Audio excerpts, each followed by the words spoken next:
안녕하세요. 사연에 빠지다의 DJ 민영입니다. 오늘 사연자님은 자기 주제들도 모르고 앞에서 깐족거리는 동서들을 참교육해줬다는데요. 과연 어떤 사연인지 들어보겠습니다. 오늘도 두 가지 사연 준비되어 있는데요. 끝까지 들어주실 거죠?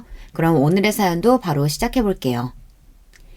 안녕하세요. 저는 30대 후반 유부녀입니다. 저는 대기업 연구원으로 있는 남편과 중국에서 여행하던 중 운명처럼 만나 진하게 연애하고 한국에 들어와서 인연을 이어오다 결혼을 했습니다. 저는 원래 남자한테 한번 빠지면 아주 깊게 빠져서 잘 헤어나오지를 못해요. 그런 제가 우리나라도 아닌 타지에서 운명처럼 한국 남자를 만나 사랑에 빠졌으니 정신을 못 차렸어요. 어느 정도였냐면 한국에 올 때까지 남편 나이도 모르고 만났다니까요.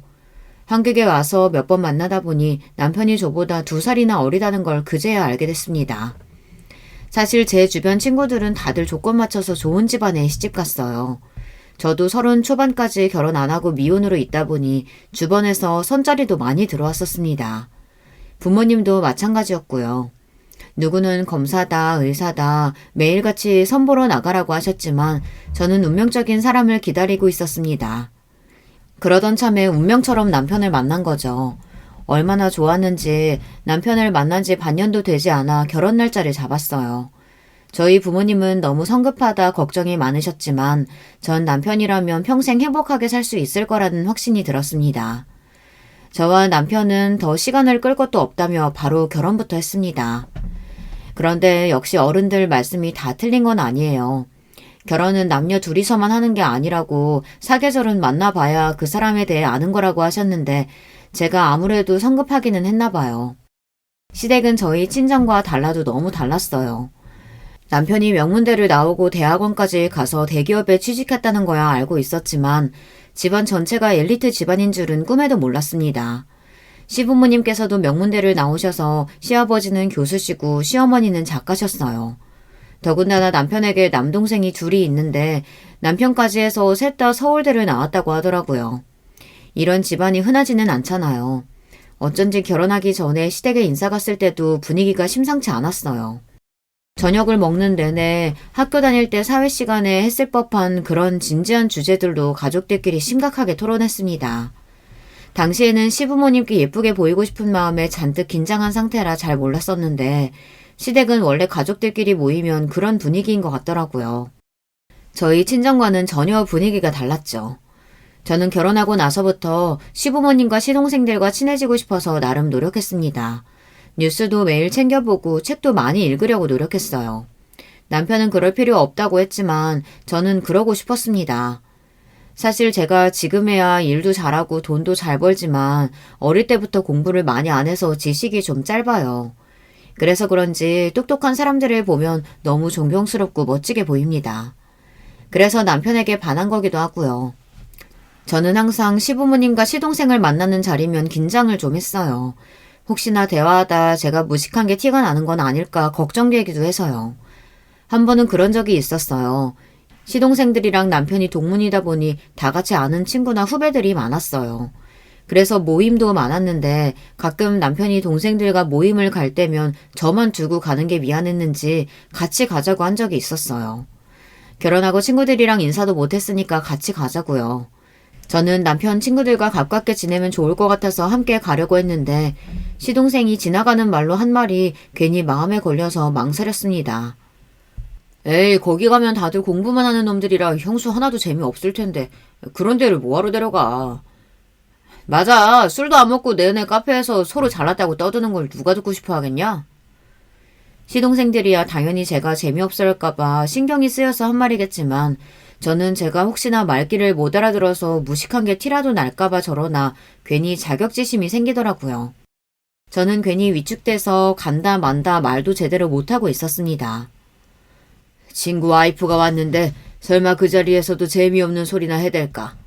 세아가 가고 싶으면 같이 갔다 와라. 오랜만에 바람도 쐬고 좋지. 그래, 애들이 공부만 해서 좀 답답하기는 한데 그래도 애들은 착해. 그래도 다행인 건 시부모님께서 워낙 인성마저 훌륭하신 분들이라 항상 저를 배려해 주셨습니다. 제가 결혼하고 한동안 시댁에 오면 긴장하고 있다는 걸 아셨는지 항상 먼저 풀어주시려고 했어요. 그런데 얼마 뒤 생각지도 못한 일이 생겼습니다.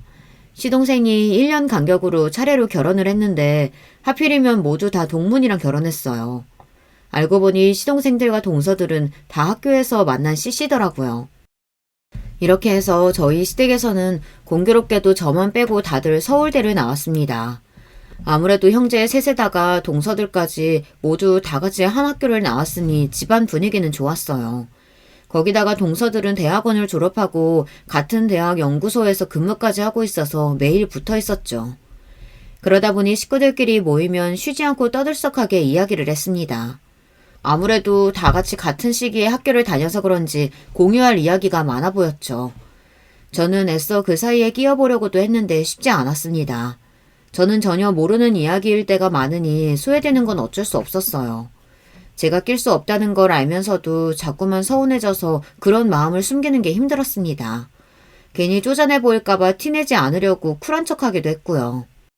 사실 제가 소심하고 예민하다 싶을 정도로 인간관계에 굉장히 신경 쓰는 게 학교 다닐 때 마음고생을 좀 했어요. 제가 초등학교 때 아버지를 따라 미국에서 4년 정도 있다가 한국에 들어왔는데요. 그리고 바로 한국에 들어오자마자 중학교에 입학했죠. 그러다 보니 처음엔 적응을 잘 하지 못했습니다. 거기다가 초반에 이상한 애들한테 찍혀서 2년 넘게 따돌림을 당했어요.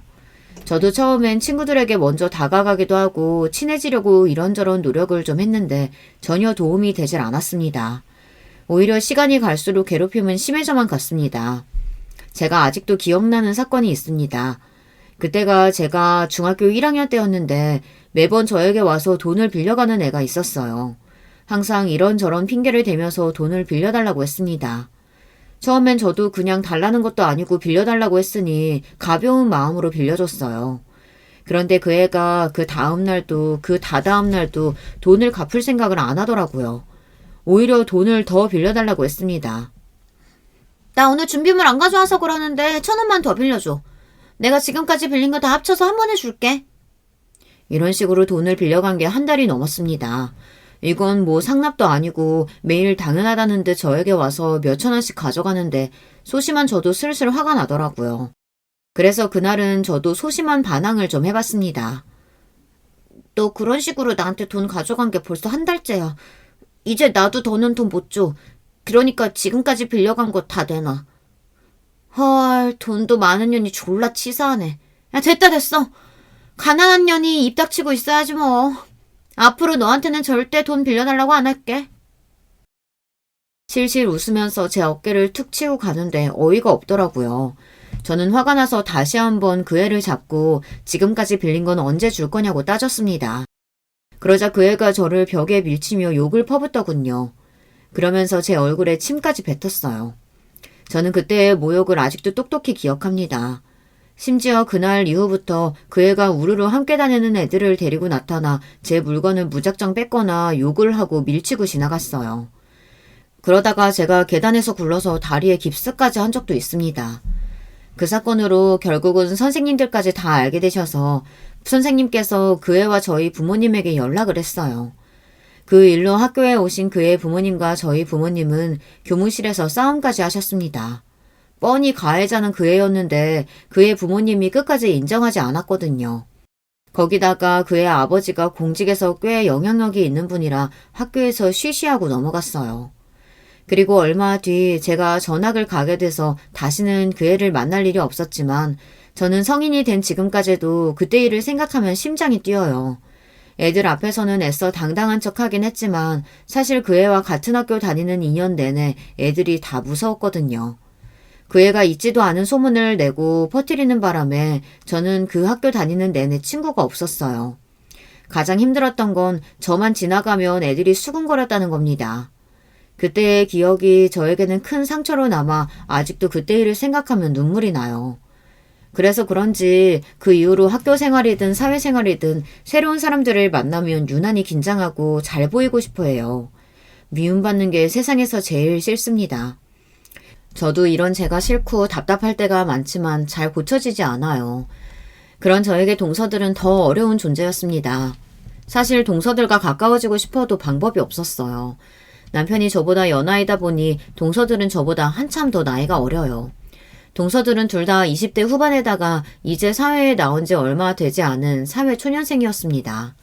그러다 보니 저랑은 아예 세대가 달라서 접점이랄 게 없었어요. 아무리 할 말을 고민해봐도 무슨 이야기로 공감대를 형성해야 할지 몰랐습니다. 그러다 보니 저는 동서들을 만나면 저도 모르게 긴장을 하게 됐어요. 그런 와중에 동서들은 만나면 자기들 학교 이야기만 했습니다. 제가 학벌에 자신이 없다 보니 저는 살면서 제가 먼저 어느 대학을 나왔다고 먼저 물어보거나 어느 대학을 나왔냐 물어본 적도 없어요. 그런데 시댁 사람들은 다들 학벌이 좋아서 그런지 이야기를 나누다 보면 자연스레 학교 이야기로 흘러갔습니다.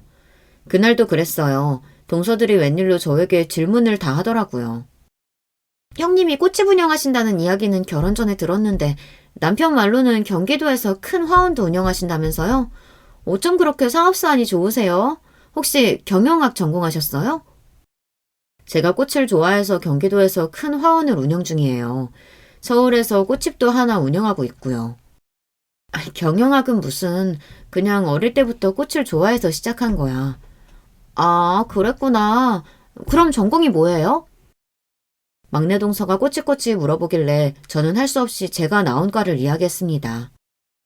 나는 지금 하는 일이랑은 전혀 상관없는 과 나왔어. 뷰티 아트과라고 원래 그쪽으로 취직하려고 했는데 막상 학교 다녀보니까 내가 그쪽으로는 영 재주가 없더라고. 뷰티 아트과라는 과도 있나? 전 태어나서 처음 들어봐요. 동서는 들어봤어?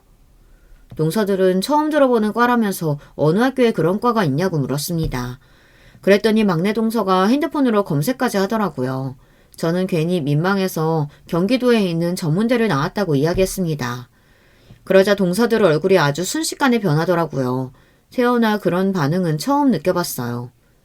아, 형님은 전문대 나오셨구나. 와, 근데 너무 신기하다. 우리 아주버님이 학교 다닐 때 과에서도 수석을 한 번도 안 뺏긴 걸로 굉장히 유명하시거든요. 그래서 대기업에서 줄 서서 데려가려고 했었고요. 저는 학교에서 아주버님만 만나면 긴장해서 말도 못 걸었는데 형님은 아주버님이랑 말이 통하세요? 순간 저와 동서들 사이에는 정적이 흘렀습니다. 저는 동서가 저에게 말한 의도가 뭔지 파악하느라 시간이 걸렸어요. 그런 와중에 동서들은 둘이 뭐가 그렇게 재미있는지 키득키득거렸습니다. 에이, 형님 왜 그러세요? 사랑에 그런 게 뭐가 중요해요. 두 분은 서로에 대한 정보 아무것도 모르는 상태로 중국에서 만나셨다잖아요. 다시 생각해도 너무 로맨틱하다니까요. 학벌을 뛰어넘는 사랑이라니. 저는 남자가 너무 무식하면 만나자마자 바로 정이 떨어지던데 큰형님이 매력이 엄청나셨나 봐요. 심지어 나이도 아주버님보다 더 많으신데. 동서들의 킥킥거리는 웃음소리를 듣고 나서야 저는 동서들이 저를 무시하고 한 이야기라는 걸 알았습니다. 제가 무식하다는 소리를 애써 돌려서 한 거죠. 동서들이 제 앞에서도 대놓고 그런 소리를 하니 저는 시댁에 가면 위축될 수밖에 없었어요. 물론 남편과 시부모님들은 저에게 학벌 가지고 이야기한 적은 없어요. 하지만 동서들은 그렇게 생각하는 것 같지 않았습니다. 둘 다 대학 때부터 시동생들과 연애하면서 서로 잘 알고 지내서 그런지 은근 저를 무시하며 따돌리는 게 있었어요. 자기들끼리 학교 이야기를 하다가도 괜히 제 눈치를 한번 보고는 저에게 미안하다고 했습니다. 참, 형님은 모르시지? 이러면서요. 거기다가 워낙에 동서 둘이 자주 만나서 노는 거야 진작 알고 있었는데 굳이 그걸 가족들 앞에서 티를 냈어요. 꼭 자기들끼리 놀러 갔다 와서 가족 단톡방에 사진을 올리고 자랑하더라고요.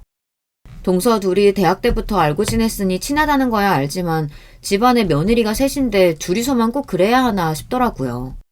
저는 학창시절 때 상처도 있고 해서 은근슬쩍 사람을 무시하고 따돌리는 거에 다른 사람보다 더 예민해요. 성인이 돼서도 저에게 싫은 소리를 하거나 무시하는 말을 하는 사람에게 바로 그 자리에서 받아치는 게 쉽지 않았습니다. 그 자리에서는 바보처럼 꾹 참고 있다가 돌아서면 서러워서 눈물부터 났죠. 소심한 저는 동서들 앞에서는 아무 말도 못하고 참고 와서 괜히 남편에게 지나가는 말로 궁시렁거린 적이 있습니다. 아무래도 동서들이 제가 남편보다 나이도 많고 전문대를 나왔다고 좀 무시하는 것 같다고요. 제 말에 남편은 절대 아니라고 동서들은 그런 사람들이 아니라고 했습니다. 남편은 본인이 동서들과 오래전부터 선후배 사이로 지내서 저보다 더 잘 안다고 했어요. 남편은 제 말보다 본인 생각을 더 믿고 있었죠. 저는 서운해서 그 일로 남편과 다툰 적까지 있습니다. 제가 큰아이를 임신했을 때 일이에요. 저는 큰아이를 임신했을 때 갑상선에 문제가 좀 생겨서 몸이 좋지 않았어요. 뱃속에 아이가 있으니 약도 못 먹고 치료도 받을 수 없어서 오로지 푹 쉬는 방법밖에 없었습니다. 저는 몸이 너무 안 좋아서 가게에도 나가지 못하고 집에서 꼼짝 안 하고 있었어요. 몸이 힘들어 그런지 주수가 되어도 배가 별로 나오지를 않았습니다. 뱃속에 아기가 같은 주수의 애들보다 조금 작은 편이었고요. 그런데 그런 와중에 동서들을 만날 때마다 저는 스트레스를 받았어요. 못 먹어서 힘들어하는 저를 위해 시어머니께서 맛있는 걸 해주신다고 해서 갔는데 오랜만에 만난 동서들이 자꾸만 볼록 나온 제 배를 보며 하지 않아도 될 말을 하더라고요. 아무래도 형님이 노산이라 그런지 이래저래 뱃속에 애가 고생이 많네요. 엄마가 아파서 애가 잘 크지도 못하고. 작은 동서는 제가 나이가 많아 몸이 부실해서 아이가 뱃속에서 고생한다고 했어요. 마치 제가 아이에게 무슨 큰 잘못이라도 한 것처럼요. 저는 기분이 상하는데도 애써 참았습니다. 별 생각 없이 하는 말에 예민하게 굴어봐야 저만 이상한 사람이 될 게 뻔하니까요. 그런데 그 와중에 막내 동선까지 말을 못했습니다. 아기 성별은 뭐래요? 아무래도 첫 딸이 아빠 닮는다고 하니까 여러모로 딸이었으면 좋겠어요. 아주머니 머리 닮았으면 아무 걱정할 거 없잖아요. 동서들은 할 일도 없는지 굳이 제가 시댁에 가는 날마다 꼭 나타나서 제 염장을 질렀습니다. 그전까지는 저도 동서들이 사소하게 지나가는 말로 하는 소리니 그려려니 하고 넘겼어요. 그런데 그날은 저도 컨디션이 안 좋고 피곤하다 보니 말이 곱게 안 나가더군요.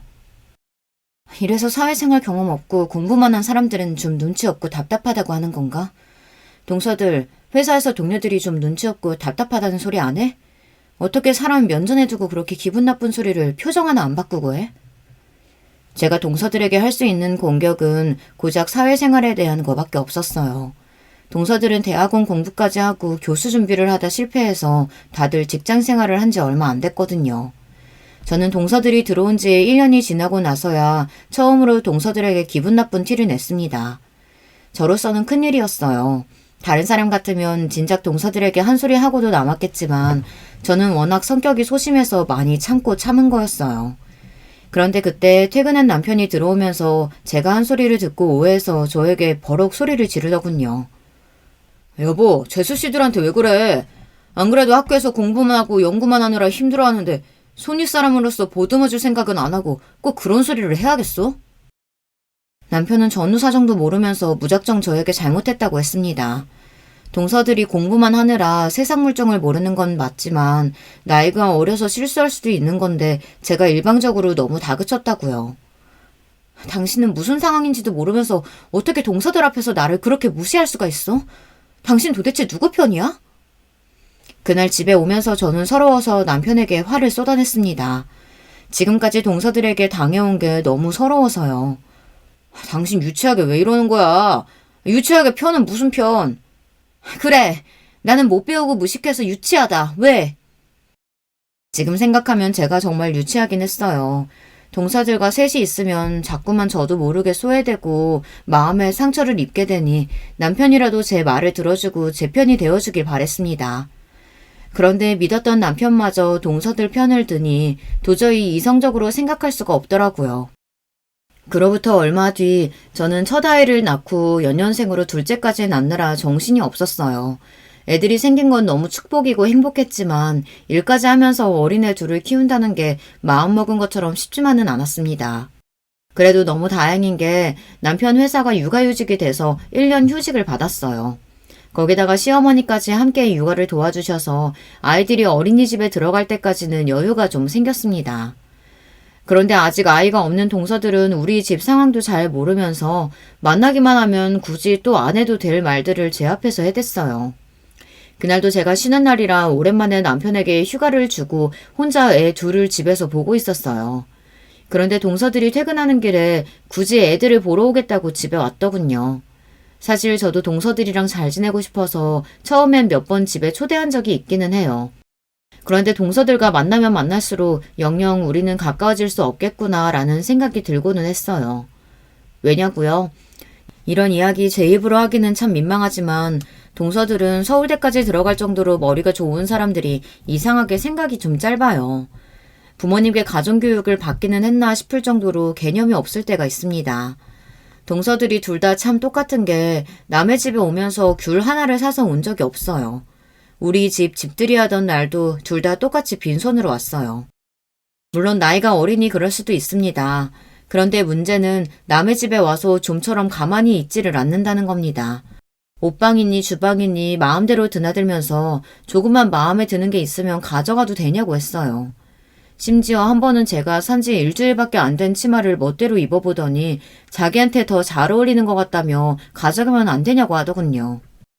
큰형님, 이거 형님이 입기에는 너무 젊은 스타일인데 이거 나한테 더 어울리는 것 같은데 저 주시면 안 돼요? 뭘 달라고 할 때만 저에게 형님 하면서 애교를 부렸어요. 그러게 형님, 이거 딱 막내 동서한테 딱이다. 그냥 막내 동서 줘요. 어머 형님, 이 화장품 쓰시는구나. 이거 저 써봐도 돼요? 그럴 때면 둘이 죽이 척척 맞는지 어떻게든 제 물건을 뺏어갔어요. 옷이며 화장품뿐만이 아니라 냉장고까지 열어서 좀 좋은 게 있으면 다 가져가겠다고 했습니다. 소고기며 과일이며 좋은 건 알아서 쏙쏙 빼갔어요. 동서들은 항상 우리 집에 올 때마다 빈손으로 와서 양손을 가득 채워갔습니다. 가족이라는 게 참 이상해요. 동서들이 저에게 하는 짓 보면 얄미운데 또 우리 집에 와서 양손 가득 들고 나가서 가는 모습을 보면 주길 잘했다 싶은 마음이 들더라고요. 그날도 동서들은 저 혼자 애둘 보기 정신이 없는데 옷방에 들어가 둘이 이웃저웃 입어보며 패션쇼를 하고 있었어요. 애들 보겠다고 온다더니 정신없이 그러고 있으니 저도 슬슬 심기가 뒤틀리더군요. 그러더니 한다는 소리가 또 기가 막혔습니다. 이래서 뭐든 먼저 해야 하는 건데 형님께서 어머니한테 애를 둘이나 맡기시니 우리는 아이 생겨도 부탁할 때가 있겠어요? 저희는 계약직이라 둘 다 육아휴직도 없는데. 서방님들 둘 다 좋은 회사 다니는데 둘 다 육아휴직 되겠지. 뭘 걱정해. 육아휴직이 돼도 남자들이 육아휴직을 어떻게 써요. 그러다 회사에서 잘리면 어쩌려고. 동서가 일부러 시비를 걸려고 한 소리인 줄은 모르겠지만 굳이 시부모님도 안 주는 눈치를 동서가 저에게 주더라고요. 마치 제가 시어머니에게 애를 둘 다 맡겨서 자기들이 애를 못 낳는 것처럼 굴며 직장 다니는 남편까지 육아휴직을 제가 시키기라도 한 것처럼요. 동서들이 아직 애가 없어서 그러는데 하나랑 둘은 천지 차이야. 거기다가 우리 집은 연년생이잖아. 연년생이 쌍둥이보다 더 힘들어서 남편 혼자서는 감당이 안 된다니까. 어머니 안 계시면 밥도 못 먹어. 형님은 사업하시잖아요. 사장이면 집에서 쉬면서 애들 좀 봐도 되는 거 아닌가? 굳이 아주버님 제일 중요한 시기인데 육아휴직 썼다가 회사에서 불이익이라도 당하면 어떡해요? 그러게. 암튼 우리 시어머니지만 참 좋으시다니까. 나 같으면 대기업 다니는 아들 육아휴직 쓰게 만드는 며느리 얄미워서라도 안 봐줄 텐데. 동서들 말하는 꼴이 너무 얄미워서 저도 모르게 얼굴이 붉어졌습니다. 어쩜 저렇게들 밉살맞게 굴 수 있는지 깐족거리기 대회가 있다면 둘 다 입상은 무조건 따놓은 당상일 거예요. 우리 시어머니 좋은 분인 거 잊었어? 우리 시어머니를 동서 심보로 생각하면 안 되지. 동서들도 부러우면 학교 그만두고 나처럼 사업하면서 애 낳아. 그러면 되잖아. 저는 동서들과 이야기만 하면 저까지 유치해졌습니다. 그러지 않으려고 해도 동서들과 있으면 참을 수가 없었어요. 어머 형님, 지금 우리 둘 다 학교에서 계약직으로 일한다고 무시하시는 거예요? 와, 저 살면서 이런 무시 처음 당해봐요. 저희도 돈 있으면 당연히 형님처럼 사업하죠. 원래 사람 둘이 작정하고 사람 하나 이상하게 만들려고 덤비면 당해낼 재간이 없다니까요. 제가 아무리 그런 식으로 말한 게 아니라고 동서들이 자꾸 저에게 싫은 소리를 해서 한 소리라고 해도 동서들은 전혀 제 이야기를 듣지를 않았습니다. 어떨 땐 동서들이 학교에서 받은 스트레스를 나한테 와서 푸나 이런 생각이 들 정도로 동서들이 하는 소리가 뜬금없을 때도 있어요. 그날은 서로 싫은 소리도 하고 티격태격 했으니 그냥 갈 줄 알았더니 그날도 어김없이 냉장고에 있던 과일을 한 보따리 가져가더군요. 거기다가 막내 동서는 우리 친정 김치가 맛있다며 김치까지 한 통 가져갔어요. 다시 봐도 참 대단한 년들이었죠. 그러던 어느 날이었어요. 시아버지께서 갑자기 교통사고가 나서 병원에 입원하게 됐습니다. 다리와 허리가 크게 다쳐서 병원에 2주 정도 입원해야 한다고 하더라고요. 다행히 큰 병은 아니었지만 항상 건강하셨던 분이 갑자기 사고가 났으니 가족들 모두가 놀랐어요. 시어머니께서 시아버지를 간호하느라 아이들을 봐주실 수 없어서 남편이 혼자 아이들을 봐야 했습니다. 저도 혼자 애 둘을 돌볼 남편이 걱정돼서 최대한 일을 일찍 마치고 퇴근했어요. 그런데 문제가 하나 생겼습니다. 시아버지를 간호하러 들어가셨던 시어머니께서 알고 보니 폐소공포증이 있으시더라고요. 그 전까지는 엘리베이터만 타기 힘든 정도고 생활하는 데는 크게 지장이 없으셨는데 좁은 병실에 침대에 누워있으니 갑자기 발작이 왔나 봐요. 새벽에 응급실까지 들어갔다가 나오셨다고 하더라고요. 그래서 시어머니께서 시아버지 병간호를 할 수 없는 상황이 되었습니다. 시아버지께서 거동이 힘드신 상황이라 간병인이 꼭 있어야 하는데 시아버지께서 모르는 여자 간병인이랑 함께 생활하는 건 너무 불편하다고 간병인은 싫다고 하시더라고요.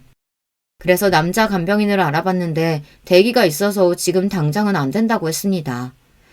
그래서 남자 간병인이 오기 전까지는 가족들이 돌아가면서라도 병원에 들어가야 했어요. 남편은 동서와 시동생들을 불러 가족회의를 했습니다. 남편은 시동생들에게 서로 왔다 갔다 하며 시아버지를 돌보자고 했어요. 그런데 시동생들 반응이 좋지 않았습니다. 육아휴직 중이라 쉬는 남편이 있는데 왜 자기들이 들어가냐는 식이었죠. 형이 지금 집에서 놀고 있는데 형이 들어가야지. 직장 다니는 우리가 어떻게 들어가?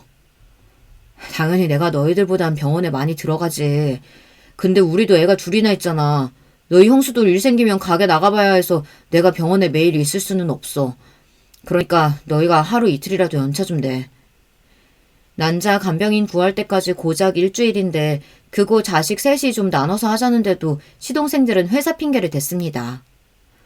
서방님, 동서랑 놀러 갈 때는 아무 때나 휴가 척척 내시면서 아버님 아프시다는데 고작 하루 이틀도 휴가를 못 내요? 동서들이 가족 단톡방에 하도 사진을 많이 올려서 제가 다 알아요. 다들 말도 없다가 갑자기 휴가 내고 여행을 다니고 놀러 다니는 걸 제가 다 아는데 그거 며칠 휴가 내는 거 가지고 남편에게 덤태기 씌우려고 하니 얄밉더라고요. 그래서 저도 참지 못하고 한 소리 했습니다. 그 순간 가만히 있을 동서들이 아니었죠. 어머, 형님이야말로 시어머니한테 애들까지 맡기잖아요. 매일 시부모님 도움받고 사시면서 이럴 때 당연히 형님네가 알아서 하셔야죠. 물론 우리도 도움 많이 받고 있지. 근데 동서들도 결혼할 때 시부모님께 도움 많이 받지 않았어? 둘 다 아파트 받아서 결혼했잖아. 우린 우리 돈으로 집 구했어. 역시 저는 또 유치해지고 말았습니다. 다들 있는 앞에서 이런 이야기까지 하고 싶진 않았는데 동서가 시비를 거니 저도 가만히 못 있겠더라고요. 지금 우리끼리 싸우자고 모인 거야? 다들 쓸데없는 소리 하지 말고 너희 둘 다 각자 이틀씩 휴가 내. 나머지는 내가 다 알아서 할 테니까. 남편이 그 정도로 화난 얼굴은 처음 봤습니다. 제가 동서들이랑 매일 티격태격 할 때는 항상 동서들 편을 들더니만 막상 자기 눈으로 보고 나니 마음이 좋지 않았나 봐요. 그날 동서랑 시동생들이 돌아가고 나서 남편도 시동생들을 괘씸하게 여기더군요. 내가 지금까지 자기들한테 어떻게 했는데 아버지 병간호 하는 일로 뭐? 육아휴직하고 노는 형이 알아서 하라고? 지들이 애를 키워봤어. 애 키우는 게 얼마나 힘든데 놀긴 뭘 놀아. 남편이나 시동생들이나 어려서 부모님 말씀 잘 들으며 평생 모범생 소리만 들으며 살아왔던 사람들이에요. 공부도 잘하고 취직들도 잘해서 부모님 속이라고는 썩여본 적이 없습니다. 더군다나 다 같은 학교까지 나와 아는 지인도 많이 겹치다 보니 시동생들은 남편이랑 나이 차이도 얼마 안 나는데도 깍듯하게 대하고는 했어요. 그런데 각자 결혼하고 가족이 생기다 보니 전 같지 않더군요. 자기들 실속 차리기 바빴습니다. 결국은 시동생들이 회사에 바쁜 일이 생겨 휴가를 낼 수 없다고 해서 남편이 간병인을 구할 때까지 내내 병원에 있었어요. 나중에는 남편이 걱정됐던 시어머니께서 많이 좋아졌다고 하시며 교대를 해주셨습니다. 그때도 남편이 화가 나서 시동생들에게 전화해 따졌습니다. 너희 해도 해도 정말 너무한다. 어머니가 폐소공포증 때문에 힘들어서 응급실까지 갔다 왔는데 그런 어머니를 꼭 병원에 들어가게 해야겠니? 정휴가 못 내겠으면 주말에는 회사 쉬니까 주말에라도 너희가 돌아가면서 들어와. 알겠어? 형, 우리도 일주일 내내 일하고 주말에 하루라도 쉬어야지. 주말에 병원까지 들어가면 도대체 언제 쉬라는 거야? 이 자식들이 말이면 단줄 하나. 그럼 나는 지금 일주일에 혼자 병원에 있어. 나도 주말에 집에 가면 애들 봐야 한다고. 그냥 거기 간호사들한테 부탁하고 나오면 안 돼? 병원비도 비싼데 굳이 간호하는 사람이 24시간 붙어 있어야 하냐고. 아버지, 허리랑 다리 수술해서 혼자는 꼼짝도 못해. 그걸 바쁜 간호사들이 어떻게 도와줘? 너 진짜 자꾸 그렇게 싸가지 없이 말할래? 남편도 처음엔 좋은 마음으로 병원에 간호하러 들어갔어요. 본인이 장남이고 시간도 제일 많으니 조금 힘들어도 참고 하는 게 맞다 싶다고요. 그런데 남편도 병원에서 매일 쪽잠을 자니 몸이 힘든 것도 힘든 거였지만 그거보다 다른 게 더 힘들었답니다. 시동생들이고 동서들이고 남편이 병원에 있는 동안 먼저 전화 한 번을 안 했답니다. 남편은 그게 그렇게 속상하고 서운했대요. 시아버지도 서운해하시는 눈치고요. 남편이 먼저 연락을 하지 않으면 시동생이고 동서들이고 일절 연락 한 번을 안 했답니다. 거기다가 남편이 주말에라도 오라고까지 말했는데 시동생들이 이런저런 말도 안 되는 핑계를 대며 결국은 한 번도 병원에 오지를 않았대요. 심지어 면회도 한 번 안 왔답니다. 저는 어린 애들 둘을 업고 안고 저녁마다 병원에 들렀어요. 남편이 밥도 제대로 못 먹고 병원에 있는 게 안쓰러워 반찬이라도 해다 갖다 줬습니다. 거기다가 시아버지께서 병원 밥을 잘 못 드신다고 해서 시어머니께 들러 시어머니 반찬까지 싸다 줬어요. 제가 애들 데리고 병원에 갈 때마다 남편은 저에게 미안해 어쩔 줄 몰라 했습니다. 저더러 자식보다 낫다고까지 하더라고요. 남편은 그때 이후 동생들에게 실망했는지 처음으로 동생들을 불러 큰 소리를 한 번 냈습니다. 시아버지께서 병원에 입원해 있는 동안 서운했던 마음을 꾹꾹 참고 있다가 시아버지께서 퇴원하고 나서야 폭발했어요. 시아버지께서 퇴원하신 기념으로 식구들끼리 모여 오랜만에 식사했는데 시동생들과 동서들은 시아버지가 아픈 내내 한 일도 없으면서 미안하지도 않은 건지 아무렇지 않은 얼굴로 와서는 동서들이 시부모님께 미리 준비한 돈 봉투만 슬쩍 드리더라고요. 남편에게 고생했다는 말도 한마디 안 하고요. 제가 보기에도 뻔뻔하게 보이는데 남편은 당연히 기분이 상했나 보더라고요. 너희는 형을 보고도 어떻게 고생했다는 말 한마디를 안 하냐? 배울 만큼 배웠다는 놈들이 아버지 아파서 몇 주를 고생했는데 돈 봉투만 휙 던지면 자식된 돌이 다 한 줄 알아? 남편이 시부모님까지 계신 자리에서 저렇게까지 말하는 건 저도 처음 봤어요. 정말 화가 많이 나긴 났나 보더라고요. 형, 왜 그래? 일 때문에 그런 건데. 형이야 대기업이지만 우리는 그 정도 아닌 거 알잖아. 바쁠 때 휴가 내면 승진해서 누락된다고. 그래요. 능력 있는 아주머니 좀 이해해 주셔야죠. 저희는 중소기업에 다들 계약직인데 몸 사려야지 어쩌겠어요. 동서들까지 나서서 자기들은 어쩔 수 없었다며 핑계를 부리는데 너무 꼴보기 싫더군요. 안 그러던 사람이 화까지 내니 시부모님까지 걱정하시는 것 같아 저는 애써 남편에게 그만하라고 말렸어요. 그런데도 남편은 아직 화가 안 풀렸는지 한마디 더 하더군요. 다음 주부터 2주에 한 번씩 아버지 병원 외래 재활받으러 가야 하는 거 알지? 나 다음 달이면 육아휴직 끝나서 출근해. 나도 바빠서 아버지 챙기기 힘드니까 앞으로는 셋이 똑같이 나눠서 해. 너희들이 안 되면 재수씨들이라도 와야 하니까 그런 줄 알고. 남편의 말에 시동생들과 동서는 왜 저러나 하는 표정으로 바라봤지만 남편은 굴하지 않았어요. 아이, 내가 있는데 너희가 뭐하러 그런 걱정을 해. 괜찮아. 엄마가 그렇게 애들을 항상 오냐오냐 봐줘서 쟤들이 저렇게 싸가지가 없는 거야. 아버지가 병원에 2주 넘게 입원했는데 한 번도 전화도 먼저 안 하고 병문도 안 오는 자식들이 어딨어. 엄마도 이래저래 일도 많고 강연도 많이 하러 다니는데 힘들 땐 우리한테 말해요. 자식들 뒀다 뭐해. 남편은 이번 일로 느낀 게 많았는지 장남으로서 할 말을 다 했어요. 앞으로는 아무리 바빠도 핑계 부리지 말고 부모님 일은 무조건 서로 상의해서 공평하게 하자고 했습니다. 남편이 평소와 다르게 강하게 나오니 시동생들도 동서들도 더는 아무 말도 못하더군요. 그러던 어느 날이었습니다. 남편이 육아휴직을 끝내고 회사에 복직한 지 얼마 되지 않아 승진을 하게 돼서 남편과 가까운 지인들을 집에 초대해 조촐하게 파티를 하기로 했어요. 그전에는 밖에서 따로따로 남편 친구들을 만난 적은 있었는데 이렇게 집에서 시동생들과 동서들까지 모두 다 초대해 만난 건 처음이었습니다. 저는 유명한 셰프까지 초대해 근사하게 상을 차렸어요. 그 모습에 남편 친구들이 모두 다 남편을 부러워하고 여자 동창들까지 제게 와서 다 한마디씩 했습니다. 집도 너무 예쁘고 음식도 너무 훌륭하다고요.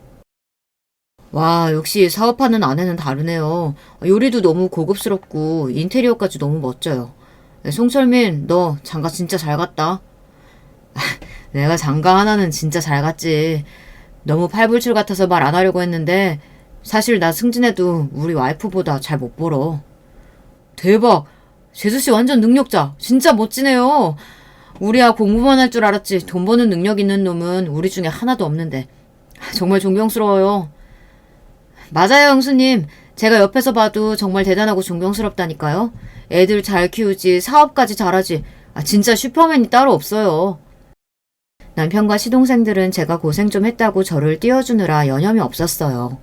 그런데 동서들은 아무래도 자기 남편들까지 제 위신을 세워주니 그 꼴이 마음에 들지 않았는지 연신 입을 삐죽거리며 획 하고 주방으로 들어가 버리더군요.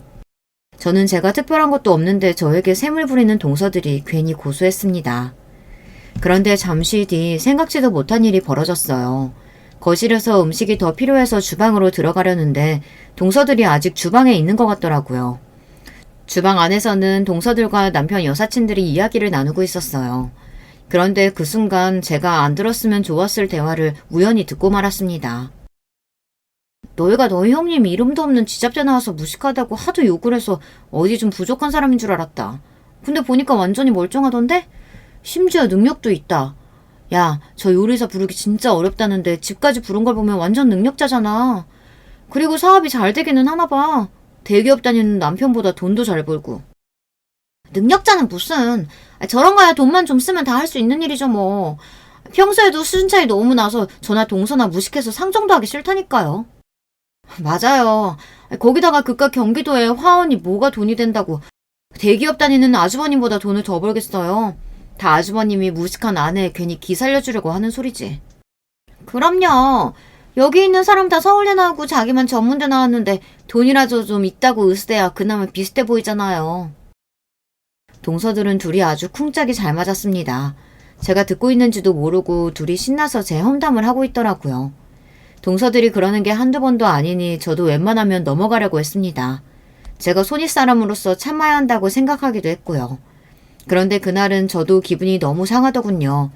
저에 대해 잘 알지도 못하는 남편 친구에게까지 제 욕을 하고 무시를 하고 있으니 안 되겠더군요. 저는 인기척을 내고는 덥석 주방으로 들어갔어요. 동서들 개념 없는 거야 진작 알았는데 이제 보니까 참 염치도 없네. 기껏 비싼 밥 먹여줬더니만 남의 집 주방에서 왜 괜한 쉰소리를 하고 있어. 제가 나타날 줄은 몰랐는지 동서들 눈이 휘둥그레졌어요. 하지만 그 정도로 저에게 미안해야 할 동서들이 아니었습니다. 오히려 제가 한 말이 거슬렸는지 미간을 구기더라고요. 어머 영미씨, 밖에 계신지 모르고 제가 실수했네요. 기분 상했다면 죄송해요. 동서들에게 한마디 더 하려던 그 순간 남편 여사친이 저에게 다가와 황급히 사과하더라고요. 나쁜 의도로 그런 건 아니라고요. 그러더니만 애써 분위기를 바꿔보려는지 남편 여사친은 말을 돌렸습니다. 아까 그 셰프 집까지 부르기는 정말 힘들다던데 도대체 어떻게 구하신 거예요? 너무 부러워요. 우리도 다음 달에 아버님 생신이어서 아버님 별장에서 파티하거든요. 그 셰프한테 부탁 좀 하고 싶은데 혹시 될까요? 동서들이랑 친한 사람이라고 하더니만 역시나 다 끼리끼리더군요. 남편 여사친이라는 사람은 그 와중에 저에게 부탁까지 했어요. 그런데 그 순간 저는 이때다 싶었습니다. 제가 주방에 들어온 이후 내내 똥 씹은 표정을 하고 있는 동서들에게 제 진짜 모습을 보여줄 기회다 싶었죠. 저는 동서들을 슬쩍 흘겨보았어요. 그게 사실 제가 섭외한 게 아니고 친정아버지께서 도와주셨어요. 아버지께서 워낙 주변에 아는 유명인이 많으시거든요. 제 말에 동서들은 말도 안 되는 소리를 한다며 실실 비웃고 있었습니다. 오, 아빠 차스? 아버님께서 뭐 하시는 분인데요? 그게 사실은 아버지 명함이 어디 있을 텐데 잠시만요. 저는 일부러 아버지 명함까지 찾아서 남편 여사친에게 건넸습니다. 어머, 아버지께서 대성기업 회장님이세요? 어머, 어쩐지 젊은 나이에 사업도 잘 된다고 하시길래 자수성가했나 보다 했더니만 역시 재벌딸이셨구나. 그런데 제가 아버지 명함을 건네자마자 명함을 본 동서들이 빵 터져 웃더군요. 형님, 아무리 자존심이 상해도 그렇지 무슨 그런 거짓말을 해요. 형님이 워낙 뭘 모르셔서 이러나 본데 대성기업 회장 딸이니 그런 말 함부로 하고 다니면 고소당해요. 동서들은 제 말을 아예 믿지 않았습니다. 심지어 막내 동서는 명함을 보느라 대꾸도 안 하더군요. 동서들이야말로 나한테 관심이 없어서 그동안 몰랐나 본데 동서들 말대로 내가 구린 지잡대 나와서 어떻게 사업을 2개나 하고 있겠어. 나 금수저 중에 금수저야. 형님, 이제 보니까 연기 참 잘하시네요. 사람 민망하게 끝까지 이러시네. 예, 알겠습니다. 형님 금수저 맞아요. 동서들은 끝까지 피식거리며 제 말을 안 믿었어요. 그런데 그 순간이었습니다. 주방 밖에서 소란스러운 소리가 나기 시작하자 주방에 있던 동서들이 우르르 거실로 나갔습니다. 장인어른 바쁘실 텐데 어떻게 여기까지 와주셨어요? 우리 사이가 회사에서 승진했다는데 내가 당연히 직접 와서 축하를 해줘야지. 더군다나 영미가 그러는데 오늘 이 자리에 아주 훌륭한 인재들이 모여 있으시다고 하더라고. 이 타이밍까지 계산한 건 아니었지만 아버지께서 때마침 도착하셨어요. 제가 유명 셰프를 섭외하고 싶어 미리 아버지에게 남편 승진 파티를 집에서 한다고 이야기를 했거든요. 그런데 저도 아버지께서 직접 집에 오실 줄은 몰랐어요. 아버지는 남편이 서울대 동문들과 파티를 한다고 하니 아무래도 어떤 친구들이 오나 궁금하셨나 보더라고요. 순식간에 파티 분위기가 바뀌었습니다. 친정 아버지께서 준비해온 술을 꺼내서 남편 동료들과 친구들에게 한 잔씩 따르는데 다들 친정 아버지께 한마디라도 붙여보려고 혈안이 되어 있었어요. 그때였습니다. 아버지께서 들어오신 순간부터 어쩔 줄 몰라 하던 동서들이 벌벌 떨리는 손으로 제 팔을 붙잡더니 주방으로 다시 끌고 들어갔어요. 형님, 저희가 아직 나이도 어리고 사회 경험도 적어서 뭘 너무 모르는 거 아시죠? 절대 형님 무시하려고 그런 거 아니에요. 저희가 멍청하고 세상 물정을 몰라서 그랬어요. 너그럽게 좀 봐주세요. 맞아요, 큰형님. 저희가 형님이 너무 대단하고 멋지셔서 셈이 나서 그런 거지. 절대 형님 전문대 나왔다고 무시하고 그런 거 아니에요. 형님이야말로 너무너무 대단하시죠. 아버지 회사에 들어가셔도 될 텐데 혼자 자수성가하시고. 동서들은 서로 먼저 말을 못해서 난리가 났습니다. 지금까지 제가 부러워서 그런 거지 무시해서 그런 게 아니라네요. 저는 자꾸만 웃음이 나오려는 걸 간신히 참았습니다. 아니야. 지잡대 나온 내가 우리 아버지 회사에 어떻게 들어가겠어. 나도 염치가 있는데. 사실 화원이랑 꽃집 아버지가 차려준 거야. 나 동서들이 생각하는 것처럼 자수성가한 거 아니고 그냥 철없는 부잣집 딸이야. 매일 아버지한테 이거 해달라 저거 해달라 막 조르고 그래. 사실 제가 지금까지 살면서 누구한테 아버지 자랑을 하거나 제가 금수저라고 떠벌린 적은 한 번도 없어요. 아버지는 평사원으로 시작하셔서 회사 대표까지 올라간 경우라 사실 제가 어릴 때부터 유복한 환경에서 자란 건 아니었거든요. 단지 아버지께서 워낙 능력이 있는 분이라 아버지야말로 자수성가하신 분이었죠. 하지만 동서들 하는 짓이 너무 괘씸해서 이대로는 안 되겠더군요. 제가 자기들한테 절대 무시당할 사람이 아니라는 걸 보여줘야겠다 싶었습니다. 그때였어요. 남편이 저를 찾아 주방에 들어왔습니다. 아버지께서 저를 찾으시는데 여기서 뭐 하냐고요. 저는 알겠다고 금방 나가겠다고 했습니다. 그러고는 아직 긴장한 얼굴로 손을 꼼지락거리고 있는 동서들을 최대한 눈에 힘을 주고 쏘아보았어요. 지금이라도 내 뒤에서 말도 안 되는 소리 짓거린 거 사과하면 같이 나가서 우리 아버지한테 인사할 수 있게 해줄게. 그제야 얼굴에 미소를 지은 동서들이 저에게 달려와 양쪽 팔에 매달렸어요. 그럼요, 형님. 저희가 너무 한심하시겠지만 대인배 형님께서 한 번만 용서해주세요.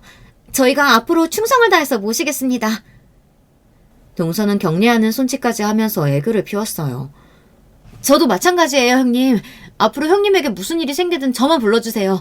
제가 형님의 영원한 종이 되겠습니다. 딸랑딸랑.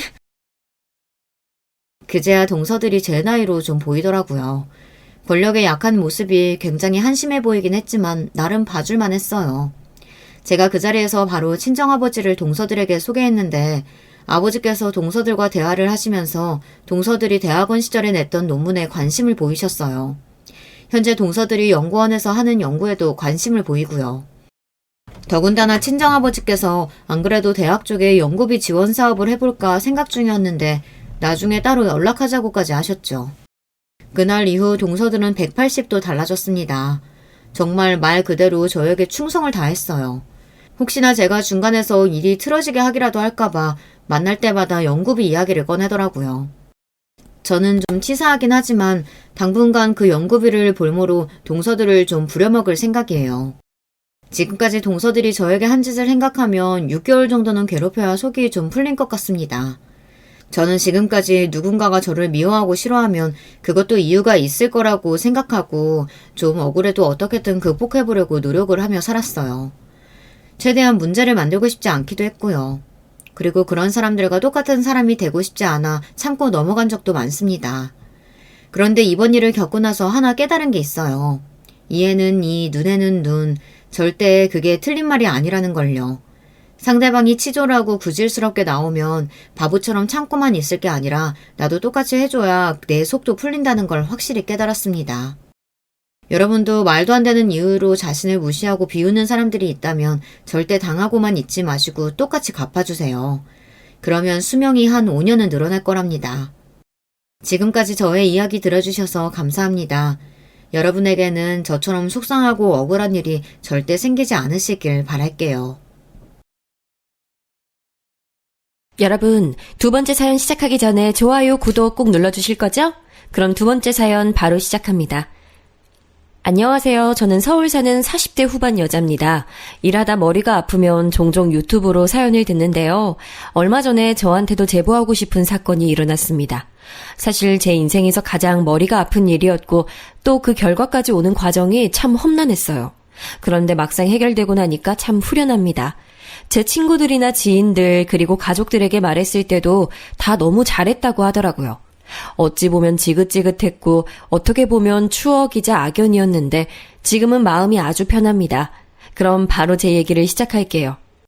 저는 얼마 전까지 3대 독자 며느리로 살았어요. 기본적으로 며느리와 시부모님, 특히 시어머니와는 좋은 관계를 유지하는 게 매우 힘든 게 현실이잖아요. 그래도 요즘은 괜찮아진다고 하더라고요. 하지만 저 역시도 고부 갈등으로 참 힘들었습니다. 흔히 여자들끼리 시댁 관련으로 힘든 일을 말하면 사실 내용이 비슷하긴 해요. 평생을 모르고 살다 어떻게 갑자기 가족이 되냐, 없던 효심을 기르는 게 말이 되냐 등이요. 저는 약간 여기서 경우가 다릅니다. 왜냐하면 저는 시어머니를 성인이 되기 전부터 알고 지냈거든요. 제가 남편을 처음 만났을 때가 바로 중학생이랍니다. 그때 친구였다가 성인이 되고 나서 다시 만난 경우도 아니고요. 우리는 중학생 때부터 가까이 지내던 사이였습니다. 놀랍게도 남편이 제 인생 첫사랑이었고 유일한 남자친구였어요. 그도 그럴 것이 저한테는 남편의 의미가 참 컸습니다. 어렸을 때부터 우량아로 태어난 저는 소아 비만이었어요. 그래서 기억도 안 나던 시절부터 참 건장했답니다. 어린 시절 사진을 보면 혼자만 통통하고 골격도 커서 저를 단번에 알아볼 수 있을 정도로요. 그런 저는 초등학생 때도 한창 사춘기인 중학생 때도 아주 우량했어요. 덕분에 놀림의 대상이 됐습니다. 야, 돼지 지나간다! 다들 피해! 땅이 울려! 제가 학교 복도를 지나가면 짓궂은 아이들은 저를 놀려댔습니다. 이렇게 말하면 다들 그때 남편이 무슨 행동을 했기에 제가 반했냐고 묻더라고요. 놀랍게도 여기서 남편이 저를 막아주거나 그런 친구들을 혼내주거나 그러지는 않았어요. 제가 남편에게 반하게 된 이유는 바로 아무것도 안 해서입니다. 다른 친구들처럼 저를 놀리거나 혹은 피하지 않고 그냥 그대로 저를 대해줬어요. 그때는 그게 참 좋았고 따뜻하다고 생각했습니다. 그런 성격이 화를 불어올 줄은 전혀 몰랐죠.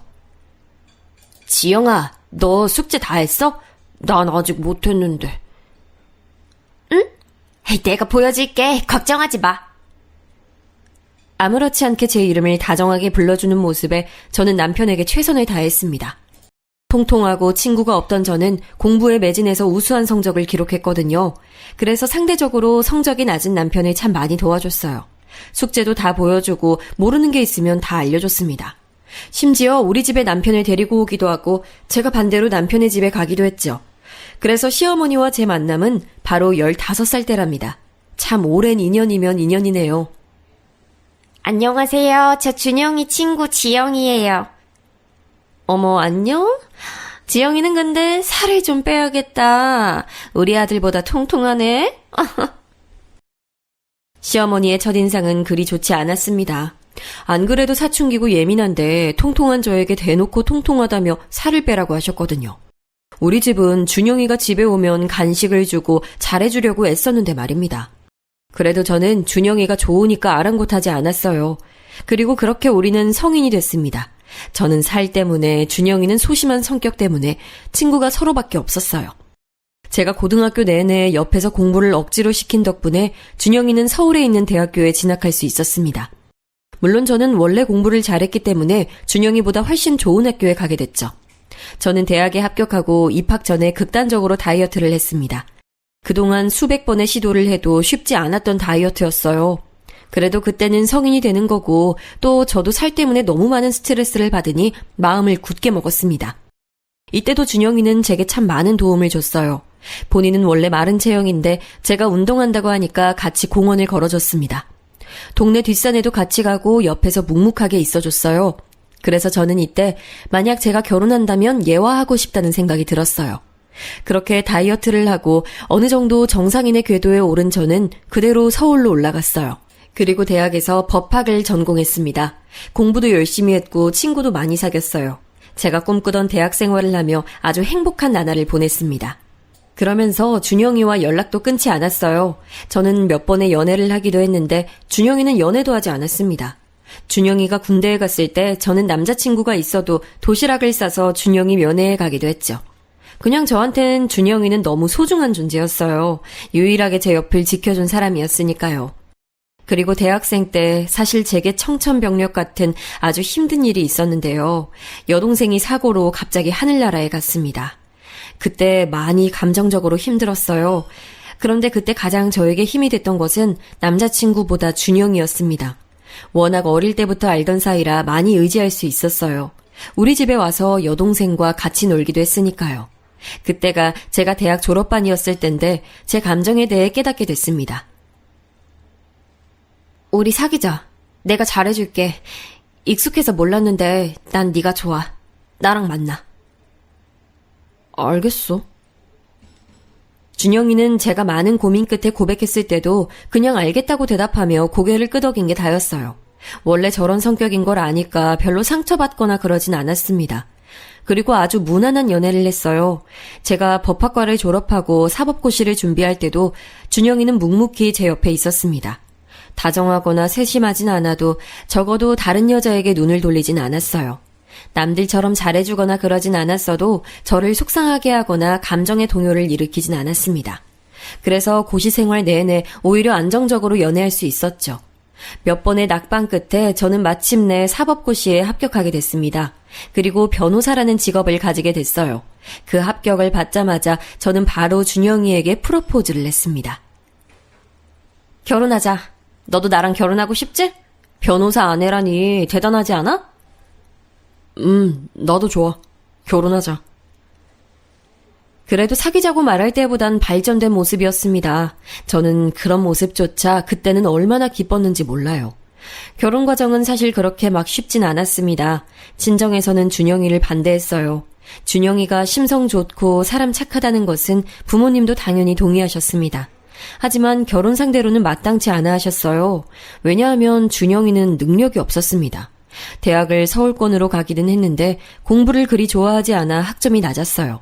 대외 활동을 많이 하거나 그러지도 않았죠. 다른 자격증을 따거나 동아리 활동을 하지도 않았고 게임에 빠져 살았거든요. 저는 제 인생을 사느라 준영이의 인생까지 관리하긴 힘들었습니다. 그러다 보니 우리는 직업을 비롯한 능력 차이가 심했어요. 엄마는 제게 자꾸 선자리를 가져오셨습니다. 여기저기 수소문했다고 하시며 같은 법조계 사람부터 시작해서 의사, 회계사 전문직 남자들을 만나길 원하셨죠. 엄마 마음이 이해가 가지 않는 건 아니에요. 저는 공부도 오래 했고 여동생까지 빨리 죽었으니 남은 자식이 저 하나였거든요. 차라리 제가 그냥 평범한 직장인이었다면 부모님도 당연히 반대하지 않으셨을 텐데 하필 제가 전문직이고 준영이가 취업도 못하고 있었으니 당연히 부모님은 반대하셨죠. 진짜 제가 그때 부모님을 설득하려고 얼마나 애를 썼는지 모릅니다. 지금 생각하면 그때의 저를 말리고 싶을 정도로요. 안 먹어. 나 준영이랑 결혼 못하면 이대로 그냥 굶어 죽을 거야. 엄마는 그렇게 준영이를 오래 봐놓고 반대해? 나 제일 힘들 때 도와줬던 사람이 준영이잖아. 얘가 진짜 엄마 속상하게 왜 이래? 준영이 인간적으로 너무 좋지. 근데 네 결혼 상대로는 아니라는 거야. 아니 너야말로 하나밖에 안 남은 자식이 부모 마음에 못 박으니 좋아? 결혼은 현실이니까 준영이랑 하겠다는 거잖아. 쟤처럼 묻어나고 바람 안 피우고 도박이나 그런 거 안 하는 애가 어딨어. 몰라. 극단적으로 단식투쟁까지 하며 저는 부모님과 대치했습니다.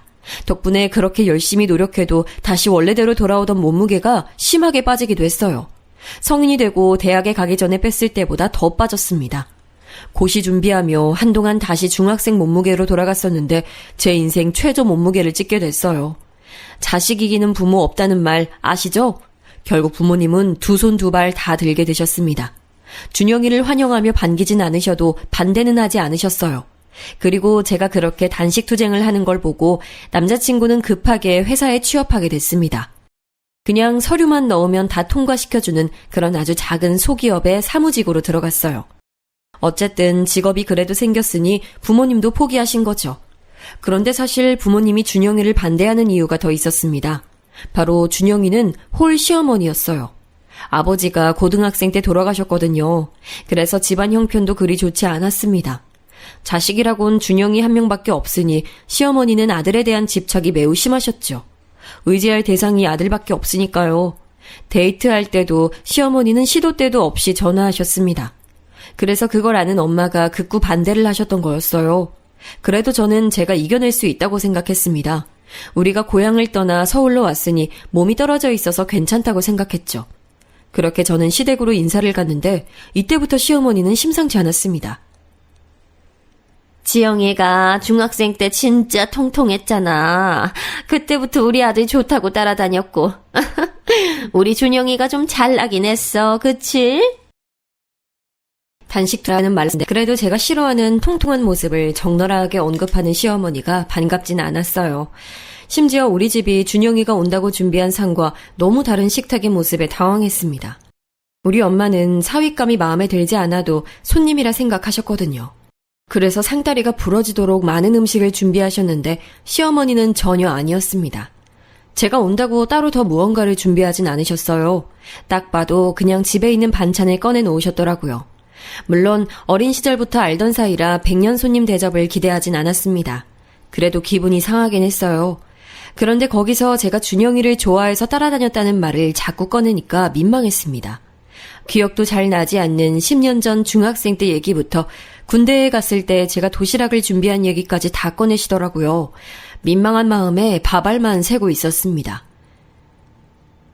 아까 조금 민망했어. 내가 널 좋아했던 건 맞는데 손님 대접은 못 받아서 그런가? 그래? 근데 우리 엄마 나쁜 사람 아니야. 알잖아. 나도 어머님이 나쁘다고 생각하진 않아. 서운한 마음에 준영이에게 터놓아도 적극적으로 저를 대변하진 않았어요. 그게 약간 서운하긴 했는데 본래 성격 자체가 무던한 사람인 걸 아니까 넘겼습니다. 그때는 제가 부정적으로 말하면 저렇게 막아주는 준영이가 좋았거든요. 저는 변호사로 로펌에 들어가 활동하고 있었는데 그래서 결혼한다고 하니까 직장에서도 의아한 반응이 많이 나왔습니다. 당사자인 저는 괜찮았는데 오히려 주변에서 말이 많았죠. 반면 준영이네 회사에서는 반응이 좋았나 보더라고요. 직원이 10명도 넘지 않는 아주 작은 소기업이었는데 거기서 완전 유명 인사였다고 했습니다. 그 말을 들으며 다른 사람 말이 뭐가 중요하냐, 우리가 좋으면 된 거라고 준영이에게 말했던 기억이 나요. 시어머니는 당연히 저를 반대하지 않으셨어요. 다만 많이 으스대실 뿐이었죠.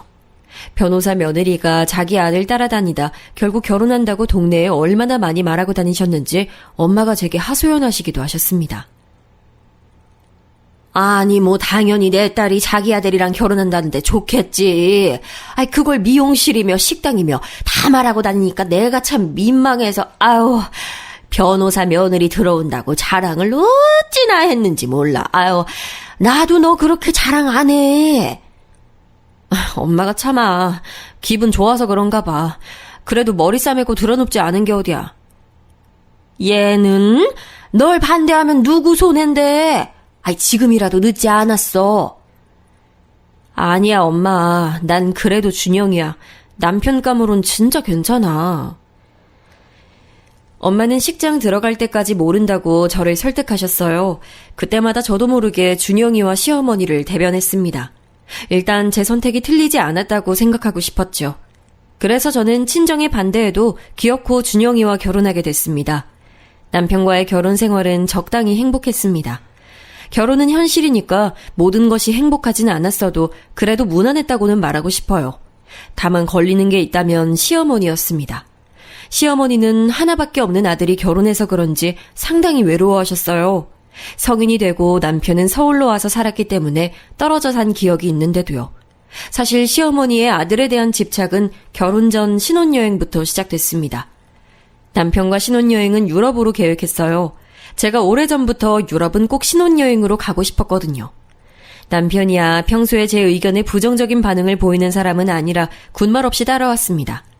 그런데 제가 정말 놀랐던 것은 이 계획을 결혼 전에 시어머니 앞에서 말했더니 나온 반응이었어요. 어머, 나도 유럽 못 가봤는데, 우리 같이 가면 되겠다. 나도 영국이랑 프랑스랑, 스위스? 거기도 가보고 싶어.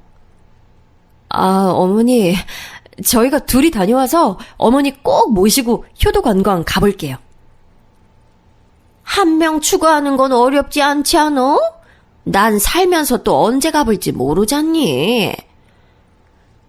있을 수 없는 일이었어요. 신혼여행을 누가 시어머니를 모시고 가요. 저는 처음에 장난인 줄 알았는데 전혀 장난이 아니었죠. 결국 제가 나중에 모시고 간다고까지 했는데 시어머니는 점점 진지해졌습니다. 어머니 저러다 진짜 같이 가시는 거 아니겠지? 난 신혼여행은 둘이 가고 싶어. 아닐 거야. 그냥 하는 말이겠지. 우리 엄마 그렇게 나쁜 사람 아니야. 나도 나쁜 사람은 아니라고 생각해. 그냥 어머니가 계속 그렇게 말씀하시니까 당황스러워서 그렇지. 남편에게 말해도 남편은 크게 나서지 않았어요. 결국 결혼식을 올리기 전부터 저는 시어머니와 불편한 대화를 하게 됐습니다. 일부러 친정엔 이 사건을 알리지 않았어요. 무슨 말을 들을지 모르니까요. 그때는 남편과 결혼하고 싶은 마음이 커서 엄마가 알면 반드시 말릴 게 뻔해서 말하지 않았습니다.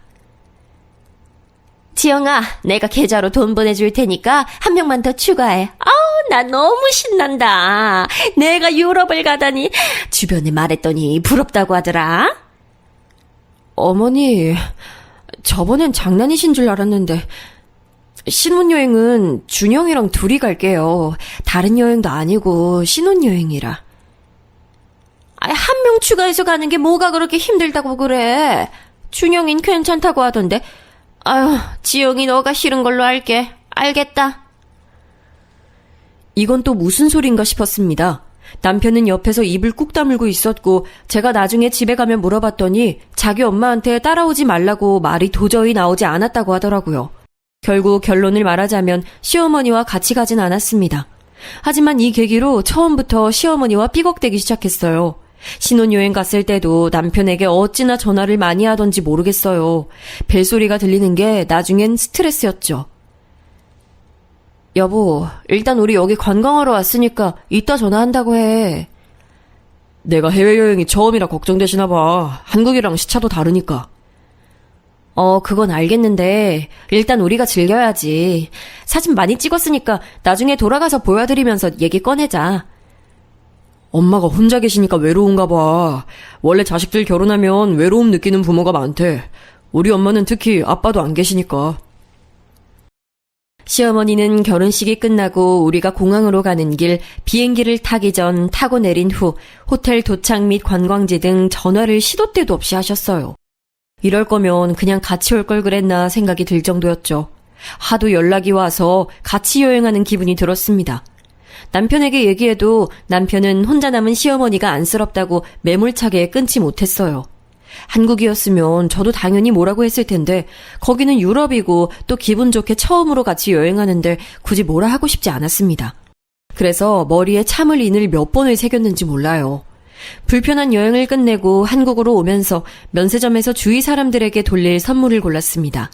우리 부모님 선물을 고르고 시어머니 선물도 남편과 머리를 맞대고 선별했어요. 먼저 우리 집에 들러 선물을 건넸더니 우리 부모님은 아주 좋아하셨습니다. 굳이 뭐 이런 지갑을 사오냐고 하시며 가격보다 더 많은 용돈을 건네셨어요. 그래서 기분 좋게 시댁으로 향했는데 시어머니의 반응은 아주 예상 밖이었습니다. 아유, 나는 가방이라도 사올 줄 알았는데 지갑이네. 사돈 댁엔 뭐 해드렸니? 똑같이 지갑해드렸어요. 남편하고 고심해서 고른 거예요. 아, 나는 한 명이고 너흰 두 명인데 어떻게 똑같은 걸 줄 수가 있어? 나 지금 홀심오라고 무시하니? 네? 아니에요. 그리고 어머니 지갑이 훨씬 브랜드가 명품이고 좋은 거예요. 오해 푸세요. 됐다. 여행도 안 데려가고 우리 아들 좋다 해서 결혼 허락했더니 이게 뭐야? 가! 저는 너무 당황해서 남편만 바라봤습니다. 남편은 특유의 표정으로 입을 꾹 다물고 있었어요. 그렇게 진짜 시댁에서 쫓겨나서 신혼집으로 향하는데 눈물이 막 나오더라고요. 차에서 우니까 남편도 한숨을 쉬었습니다. 집에 와서 남편하고 얘기하는데 남편은 저도 이해하지만 시어머니가 하나밖에 없는 아들을 결혼시키고 아무래도 우울증이 온 것 같다고 하더라고요. 그러면서 제 여동생이 하늘나라로 가고 한동안 우리 부모님이 매우 힘들어하셨던 것을 언급했습니다. 그 말을 들으니 다는 아니어도 어느 정도는 이해할 마음이 생겼어요. 물론 죽음과 결혼을 비교할 수는 없지만 상실이라는 큰 틀로 이해했습니다. 시어머니와는 처음부터 이렇게 삐걱댔는데 저는 이왕이면 이제 가족이니 잘 보이고 싶었습니다. 평생 볼 사람이고 또 제가 사랑하는 남편의 엄마니까요. 그래서 일부러 전화도 걸고 자주 찾아뵈려 했습니다. 제가 본업이 변호사라 너무 바빴는데 법원에 가면서도 사무실에 있으면서도 시간이 나면 우리 엄마보다 시어머니에게 연락을 자주 했었어요. 아직 업무도 초반이라 적응하기 바쁜데 저는 최선을 다했습니다. 그만큼 결혼하고 안정되고 싶은 마음이 크기도 했고요. 그런데 문제는 다른 곳에서도 있었습니다. 바로 남편의 직장이었어요. 남편은 결혼하고 3개월도 지나지 않았을 때 갑자기 회사를 그만뒀습니다. 제가 무슨 일이 있었냐고 물어도 자기와 성격이 맞지 않다는 대답뿐이었어요. 혹시 괴롭힘을 당한 거냐, 일이 많이 힘들었냐 몇 번의 질문을 반복해도 남편은 다시 취업할 거니까 걱정하지 말라며 당당했습니다. 일단 제가 전문직이고 돈을 또래보다 더 버는 편이었으니 다행이라고 생각했어요. 맞벌이가 아니었으면 정말 힘들었을 거예요. 그런데 문제는 시어머니에게 보내는 생활비였습니다. 우리 친정 부모님은 감사하게도 여유가 많이 있는 분들이셨어요. 제가 굳이 생활비를 주지 않아도 충분한 생활이 가능하신 분들이었습니다. 반면 시어머니는 우리가 돈을 보내주지 않으면 힘든 상황이었죠. 그래서 그때 당시 매달 30만 원씩 보내줬어요. 그런데 남편이 회사를 그만뒀으니 그 돈은 제 월급에서 나가게 됐습니다. 물론 30만 원이 매우 큰 돈도 아니고 없어도 그리 우리 집 경제 사정에 피해가 가는 상황은 아니었어요. 제가 그때 기분이 상하고 불편했던 이유는 바로 시어머니의 반응이었습니다. 시댁에는 명절과 시아버지 제사, 어버이날, 저와 남편 생일 등 중요한 날에 꼭 방문했어요. 시어머니가 혼자 계시니 일부러 남편과 시간을 내어 주말에 찾아뵙기도 했습니다. 제가 한창 일이 바빠도 시댁에 가는 것을 절대 게을리하지 않았어요. 그런데 시댁에 가면 시어머니는 항상 이렇게 말씀하셨습니다. 우리 아들 열심히 일하느라 고생 많어. 얼마나 힘드니? 직장 생활이 진짜 사람 피말리게 하는데 우리 아들은 어쩜 그렇게 기특해. 엄마한테 용돈도 주고 나는 너무 자랑스러워. 남편이 직장을 그만두지 않았을 땐 뭐 그럴 수도 있다고 생각했어요. 그런데 남편이 퇴사하고도 저러는 모습을 보니 마음이 불편했습니다. 남편은 곧 다시 취업할 수 있다고 시어머니에게 절대 말하지 말자고 했거든요. 시어머니가 말씀하시는 그 용돈은 다 제가 뼈 빠지게 의뢰인과 면담하고 법원 가서 판사님 앞에서 변호하며 번 돈이었으니 마음이 불편했습니다. 그래도 신혼이고 최대한 좋게 생각하려고 했어요. 신혼여행 사건으로 시어머니와 어색한 관계가 남아있어서 저도 노력을 많이 했습니다. 어머니에게 준다고 갈 때마다 백화점에서 과일과 고기도 사가고 우리 친정 부모님도 데려가지 못한 고급 식당에 데려갔어요. 그런데 그때마다 시어머니는 저한테 고마운 태도를 보이지 않으셨습니다. 그거 지영이가 산 거야. 엄마 준다고 며칠 전에 가서 사왔어. 그러니? 아유, 어쩐지 아들이 산 건 아닌 것 같더라. 우리 아들 이거 먹어봐. 엄마가 소중한 우리 아들 주려고 만들었는데 너무 맛있다. 남편이 제가 산 거라고 대놓고 말해도 시어머니는 별 반응을 보이지 않으셨습니다. 저도 사람이니까 그게 반복되다 보니 기분이 좋지 않았어요. 그래서 시간이 흐를수록 저도 잘 보이려는 마음이 점점 사라졌습니다. 그런데 여러분, 웃긴 점이 뭔 줄 아세요? 시어머니는 제가 고급 한우를 사서 가지 않자 저한테 대놓고 말씀하셨어요. 요즘 변호사들 벌이가 변변치 않다더니. 맞지? 우리 며느리가 경제 사정이 힘든가 봐. 고기가 없네. 우리 아들이 그래도 회사 다녀서 다행이야. 맞벌이는 필수잖아. 네? 아니요, 저 힘들지 않아요. 그런 거 아니에요. 힘든 게 아닌데 왜 시댁 올 때 두 손을 그렇게 가볍게 오니? 사람 섭섭하게. 시어머니는 꼭 이런 말씀을 남편이 없을 때 하셨어요. 남편이 있을 때는 그래도 이렇게 대놓고 저를 미워하지 않았는데 남편만 없으면 돌변했습니다. 그러다 보니 저도 당연히 시어머니를 피하게 됐어요. 그때가 결혼하고 2년이 지난 후였는데 놀랍게도 남편은 그때까지도 취업하지 않고 있었습니다. 아무리 봐도 남편은 집에 있는 게 편해 보였어요. 양가 어른들에게 알리지 않는 것도 정도가 있었습니다. 제가 봐온 남편이 아닌 기분이 들었어요. 그래서 남편에게 진지하게 말했죠. 취업을 어디라도 하는 게 어떠냐고 했더니 남편은 바로 직장을 구하긴 했어요. 문제는 그렇게 구한 직장을 또 3개월 만에 그만뒀다는 점이죠. 그렇게 직장을 2, 3개월 다니고 그만두고 심지어 나중엔 한 달도 다니지 않았죠. 하루 만에 그만둔 적도 있을 정도였어요. 그런 모습을 보며 제가 꿈꿔온 결혼 생활이 아닌 것을 철저하게 확인받게 됐습니다.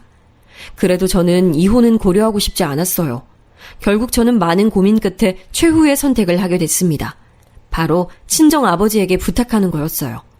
아버지는 중소기업을 운영하는 대표님이었거든요. 사실 학창시절에는 그리 큰 회사가 아니었는데 제가 성인이 되고 회사가 많이 성장하게 됐습니다. 아버지가 워낙 성실하게 사는 분이라 놀라운 일은 아니었어요. 마침 회사가 크면서 우리가 사는 신혼집 옆에 사무실이 하나 있었거든요. 생각을 마치고 저 혼자 친정에 가서 부모님에게 어렵게 얘기를 꺼냈는데 눈물이 자꾸 나와 힘들었습니다. 절대 울지 않으려고 했는데 그동안 혼자 마음고생을 해서 서러움이 폭발했어요. 장서방은 그럼 아빠가 알아서 할 테니 걱정 마라. 그리고 앞으로 이런 일이 있으면 부모에게 먼저 말해. 그러라고 부모가 있는 건데 뭐가 그리 걱정이야? 그래. 엄마는 네가 속상해하는 게 더 속상해. 난 그것도 모르고 아휴. 엄마랑 아빠한텐 진짜 미안하고 고마워요. 남편한테 먼저 말해보고 연락드릴게요. 집에 가서 남편을 붙잡고 어렵게 얘기를 꺼냈습니다. 그랬더니 남편은 장인어른 회사에 들어가는 게 그래도 다른 회사보다 낫다고 생각했는지 제 생각보다 의외로 흔쾌하게 알겠다고 했습니다. 이번에는 적어도 3개월은 버티자고 손가락을 걸고 약속까지 했어요. 부모님과 얘기하고 남편은 그렇게 우리 아빠 회사에 낙하산으로 들어가게 됐습니다. 이번엔 제발 잘 버티길 바랐어요. 그래서 남편의 첫 출근 전날에 제가 다 떨려서 잠도 제대로 자지 못했습니다. 그만큼 저는 남편을 사랑했고 또 남편이 정상적으로 사회생활을 하기 바랐어요. 저는 남편과의 미래를 그렸기 때문에 안정적으로 살고 싶은 마음이 컸습니다. 하지만 저를 슬프게 만들었던 것은 제가 너무 바빠서 그랬던 건지 아이가 쉽게 찾아오지 않았어요. 병원에 가도 크게 문제가 없다는 말만 들었습니다. 아직 제 나이도 어렸고 남편의 나이도 어렸으니 조금 더 기다려보자고 말씀하셨어요. 그래서 저는 아이를 기다리며 그 전에 남편이 하루라도 더 빨리 자리를 잡기를 원했습니다. 그런데 남편은 이번에도 또 3개월이 지나자 힘들다고 말하기 시작했어요. 과로가 심해서 힘들다며 앓는 소리를 자주 하기 시작했습니다. 남편의 눈밑이 퀭한 것 같자 저는 그런 남편이 안쓰러워 아빠를 따로 찾아갔어요. 그런데 아빠의 입에서 나온 말은 충격적이었습니다. 남편이 그래서 힘들어하더라고요. 혹시 회사에서 무슨 일 있는 거예요? 지영아, 아빠가 너 생각해서 일부러 말하지 않았는데 회사에서 병이 좋지 않아. 내 사위인 걸 다 아는데 일을 제대로 하지 않으니 다른 사람들이 피해를 보고 있어. 네? 저한테는 혼자 일해서 힘들다고 했는데. 제가 말을 잘 해볼게요. 집에 와서 남편하고 많은 대화를 나눴는데 남편은 본인은 잘못한 게 없다고 했어요. 그때는 저도 한계가 왔습니다. 아니, 당신은 왜 나한테 그런 얘기를 안 해? 아빠한테 듣고 깜짝 놀랐어. 나 너무 힘들어. 당신까지 왜 그래? 그러니까 그걸 얘기하면 되잖아. 왜 얘기 안 해서 내가 다른 사람을 통해서 듣게 하냐고. 언제까지 참기만 할 순 없잖아요. 저는 할 만큼 충분히 했다고 생각했어요. 와중에 시댁에 방문했는데 시어머니는 또 엄청난 아들 사랑을 보이더라고요. 예전엔 민망한 마음이 들었다면 그때는 그냥 가짜는 마음이 들었습니다. 시어머니가 그리고 제가 가면 꼭 하시는 말이 있었어요. 우리 아들이 잘나서 지영이 네가 쫓아다녔잖아. 그때 너 되게 뚱뚱해서 저런 애가 우리 며느리가 되면 어떡하지 걱정했어. 시어머니는 제가 남편에게 의지했던 중학생 시절을 갈 때마다 언급하셨어요. 그러면서 본인의 아들이 지금 친정아빠 회사에서 일하는 건 꿈에도 모르셨죠. 그때 유일한 제 편이었던 남편이 좋았던 것은 분명 맞아요. 그런데 지금은 낙하산으로 꽂아줘도 힘들다고 징징대는 것을 보니 저는 점점 정이 떨어지고 있었잖아요. 그것도 모르고 시어머니는 본인의 아들이 그렇게 잘났다고 저에게 복받았다고 말하니 기가 막혔습니다. 안 그래도 일하면서 많은 스트레스를 받고 있었는데 남편과 시어머니는 전혀 도움이 되지 않았어요.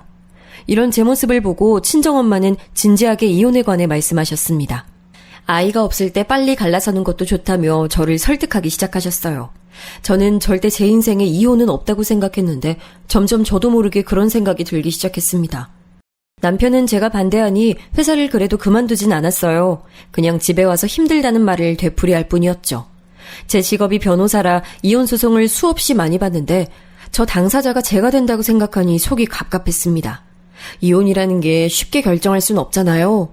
그래서 이 과정에서 저는 스트레스 때문에 폭식을 시작했어요. 먹어도 허한 기분이 들었습니다. 그래서 그냥 끝없이 먹었어요. 밥을 먹고 과자를 먹고 끊임없이 입에 무언가를 넣었습니다.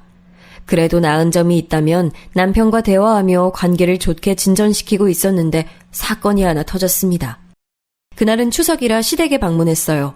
시어머니는 유감스럽게도 음식 솜씨가 좋지 않습니다. 그래서 저는 시댁에 가도 잘 먹지 않는 편이에요. 그런데 그때는 이상하게 제가 배가 너무 고프더라고요.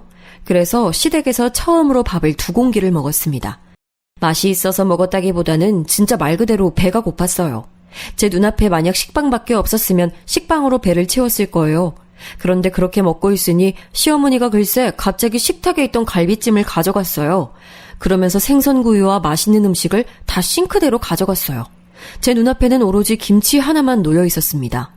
이게 무슨 상황이지 싶어 시어머니를 봤더니 시어머니는 저를 글쎄 째려보고 있더라고요. 당황해서 쳐다봤더니 시어머니가 뭐라고 했는지 아세요? 너는 그렇게 살쪄놓고 밥이 넘어가니? 네가 지금 갈비찜 다 먹어서 우리 아들 몇 개 먹지도 못했어. 그러니까 살이 찌지. 어쩜 중학생 때부터 배어난 게 없니? 아유. 어머니, 저 여기 와서 처음으로 이렇게 먹은 거예요. 아무리 그래도 밥으로 그러시면 저 속상해요. 네가 속상하면 어쩔 거야? 살을 좀 뺄 순 없어? 우리 아들은 밖에서 힘들게 일하는데 넌 그렇게 먹어서 살찌고 그러면 어떡해? 여자 구실 하려면 적당히 먹어. 순간적으로 속에서 울컥하는 감정이 훅 올라왔어요. 당연히 밥맛도 떨어졌습니다. 다른 것도 아니고 먹는 것으로 속상하게 그러니까 눈물이 나더라고요. 남편은 중간에서 아무 말도 하지 못하고 저와 시어머니 눈치만 봤습니다. 시어머니는 저에게 왜 자기를 나쁜 사람으로 만드냐며 오히려 더 화를 내셨어요. 그리고 무슨 정신으로 집에 왔는지 기억도 나지 않습니다. 너무 속상했는데 이걸 친정 부모님께 말씀드리면 더 속상해 하실까봐 말하지 못했어요. 하지만 마음속으로 이혼에 관해 진지한 마음이 들었습니다. 남편이 답답해도 사람이 나쁘진 않으니 데리고 살려고 했는데 도저히 시어머니 때문에 제가 제명에 살 수가 없겠더라고요. 그래서 이 사건은 말하지 않고 친정 부모님에게 얘기했더니 친정 부모님은 무조건 제 편이라고 하셨습니다. 다만 남편이 저를 아주 처절하게 잡았어요. 여보, 내가 미안해. 다 잘못했어. 너무 미안해. 그동안 내가 당신을 너무 힘들게 했어. 이제 앞으로 절대 그러지 않을게. 용서해줘. 이혼은 안 돼. 나 장인어른 회사도 끝까지 다닐게. 남편은 그러면서 진짜 회사에서도 태도가 돌변했다고 하더라고요. 그 모습에 마음이 약해진 건 사실이었습니다. 하지만 시어머니는 저 사건 이후로 저에게 오히려 왜 사과하지 않냐고 연락하니 마음이 하루에도 수십 번씩 바뀌었어요. 그런데 제가 이혼을 하지 않게 되는 사건이 발생했습니다. 바로 그렇게 노력해도 생기지 않던 아기가 찾아오게 됐거든요. 알고 봤더니 시댁에서 제가 그렇게 배고팠던 이유도 임신해서 그런 거였습니다. 병원에 갔더니 이미 임신 기간이 4개월이 넘었다고 하더라고요. 워낙 스트레스도 심하고 살도 쪄서 생리 주기가 불규칙했기 때문에 그냥 그러려니 했던 건데 임신이라니 너무 놀라서 입을 벌리고 의사 선생님만 쳐다봤어요. 제가 오래 다닌 병원이라 선생님은 저보다 더 기뻐하셨습니다. 남편에게 알렸더니 바로 조퇴하고 저를 데리러 왔더라고요. 이혼 얘기를 하던 사이였는데 또 임신했다는 소리를 들으니 남편이 의지되기 시작했습니다. 어렸을 때부터 아이를 가지고 싶었던 저는 이혼은 저 뒤로 밀어놓게 됐어요. 친정 부모님에게도 사실을 알리니 기뻐하시면서도 걱정도 하셨어요. 아이가 생기니 확실히 이혼이 더 무겁게 다가온 건 사실이었습니다. 아직 태어나지도 않았지만 더 현실로 다가왔어요. 남편과 많은 대화를 나눴고 또 저도 제 결정에 확신을 내려서 결국 이혼은 하지 않았습니다. 대신 임신 기간 때는 일부러 시어머니를 한 번도 보지 않았어요. 추석 때 일이 다 앙금이 풀리지 않았던 것도 맞고 정신건강을 위한 결정이었습니다. 남편은 제가 또 이혼 얘기를 꺼낼까 두려웠던 건지 자기 혼자 시댁을 가기 시작했어요. 솔직히 그래서 임신 기간은 너무 편하게 지나갔습니다.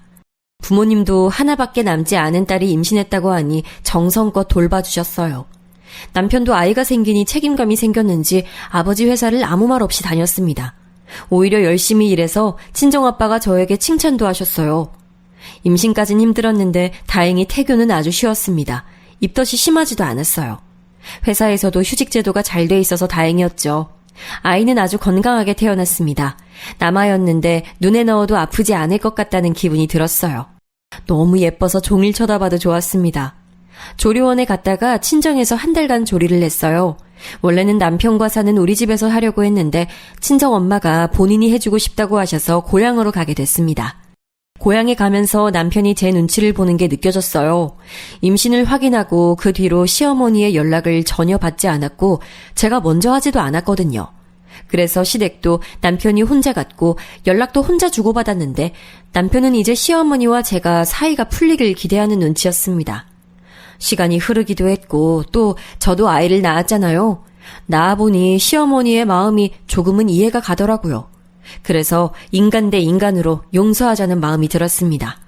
친정에서 한 달 동안 몸조리를 하고 올라가기 전에 시댁을 들리게 됐죠. 어머, 눈이랑 코랑 입이 딱 준영이네. 아유, 우리 준영이 애기 때랑 똑같다. 어머머머, 발가락은 나를 닮았어. 역시 핏줄은 어디 안 가네. 아유, 예뻐. 저 말에 저는 얼마나 웃겼나 몰라요. 왜냐하면 우리 아들은 산부인과 간호사들이 인정할 정도로 제 얼굴을 유독 닮았거든요. 누가 봐도 제 얼굴이 더 진하게 남아 있습니다. 그런데 시어머니는 굳이 남편과 아들이 닮았다고 하셨어요. 심지어 무슨 귀 모양과 발가락이 자기랑 똑같다고 하며 저를 닮았다는 말은 전혀 하지 않았습니다. 그 모습을 보며 역시 사람은 바뀌지 않는다고 생각했어요. 그래도 남편이 미리 말했던 건지 저한테 대놓고 악의적으로 말하진 않더라고요. 하지만 자고 갈 생각은 전혀 없었는데 시어머니는 오랜만에 봐서 아쉽다며 자고 가라고 대놓고 말씀하셨습니다. 남편을 바라보니 당황하더라고요. 그동안 남편이 중간에서 고생하기도 했으니 제가 한 발 물러났습니다. 밤에 자려고 하는데 아기가 신생아라 많이 칭얼거렸어요. 2시간에 한 번씩 깨니까 저도 잠을 제대로 잘 수가 없었거든요. 친정에서는 그런 제가 안쓰럽다고 부모님이 편의를 많이 봐주셨습니다. 그래서 남편과 4명이 돌아가며 아이를 돌봤어요. 그런데 시어머니는 아이가 울면 꼭 저한테만 아기를 넘기셨습니다. 아유, 우리 준영이 닮았으면 이렇게 예민하지 않을 텐데 성격은 지영이를 닮았나? 저도 진짜 조용했다고 하던데요.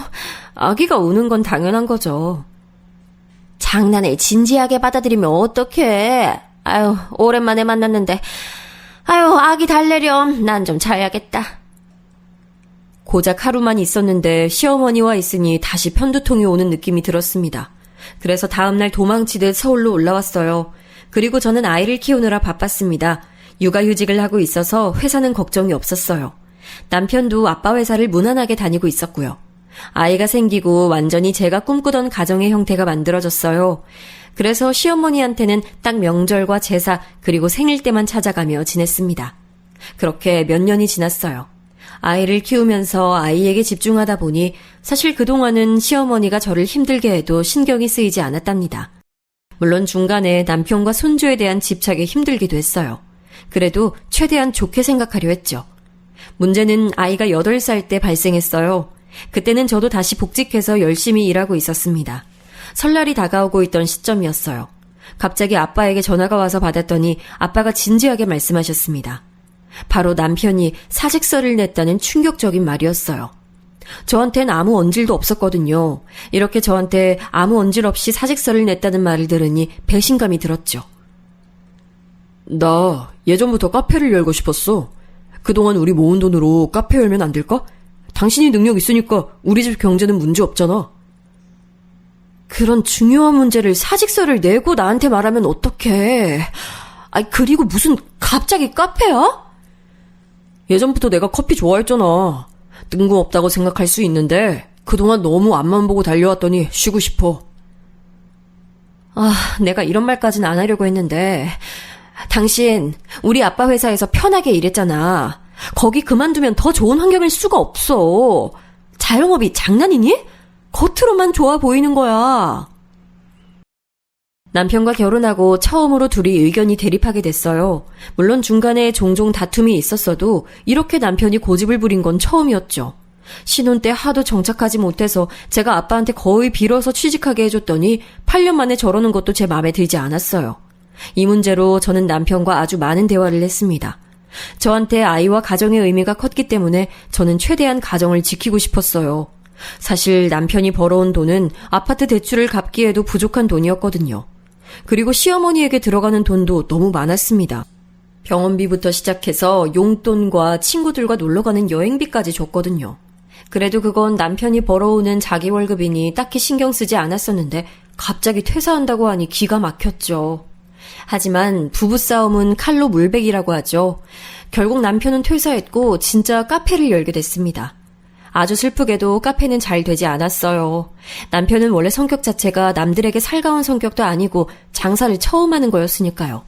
결국 제가 남는 시간에 가서 일하며 단골을 만들었어요. 사람 상대하는 직업이라 오히려 제가 더 사장처럼 일했습니다. 아들 친구 엄마들도 카페에 와서 많이 구매해줬어요. 솔직히 저도 사람이니 지치기 시작했습니다.